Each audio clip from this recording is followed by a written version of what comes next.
किसान और आलसी बेटे। बहुत समय पहले एक गांव में एक किसान रहता था। उसके पास काफी संपत्ति थी क्योंकि उसने बहुत सालों तक खूब मेहनत किया था।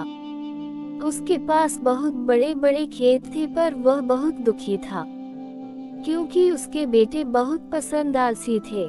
ना तो वह उसकी मदद करते थे, सारे दिन सोते ही रहते थे और अपना समय फालतू के खेलों में बर्बाद किया करते थे।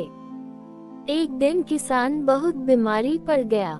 उसके बेटों ने डॉक्टर को बुलाया, जहां डॉक्टर ने कह दिया कि आपके पास ज्यादा समय नहीं है, आपकी कोई आखिरी ख्वाहिश हो तो पूरा कर लें। वैसे तो आलसी बेटे कुछ काम नहीं करते थे, लेकिन वह अपने पिता से बहुत प्यार करते थे।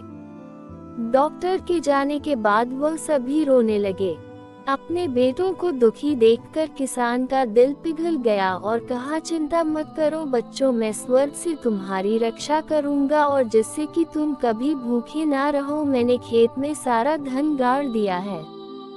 जब वह तुम्हें मिले तो तुम लोग बाजार जाकर उसे बेच देना, वह तुम्हारे जिंदगी भर के लिए काम आएगी। कुछ ही समय के बाद किसान की मौत हो गई। कुछ दिन तक दुखी बेटे दुख के मारे कोई काम नहीं कर पाए, पर फिर उन्हें लगा भोजन के लिए कुछ तो करना पड़ेगा। बेटों ने खेतों में खुदाई शुरू कर दी, पर वहां उन्हें कुछ ना मिला। उनके पिताजी के दोस्त ने कहा, आखिर तुमने खेत जोत ही दिया है तो क्यों ना बीज भी डाल दो। बेटे तैयार हो गए। खेत बुआई करके उन्होंने इंतजार किया। उस साल मूसलाधार बारिश हुई। एक दिन जब बेटे सुबह उठे तो उन्होंने हवा में लहराते हुए अपनी फसल देखी। यह सब देखकर उनकी आंखें फटी की फटी रह गई और उन्होंने कहा कि यही वह धन था जो पिताजी हमारे लिए छोड़ के चले गए। अगर हम काम करेंगे तो हम कभी भी भूखे नहीं रहेंगे।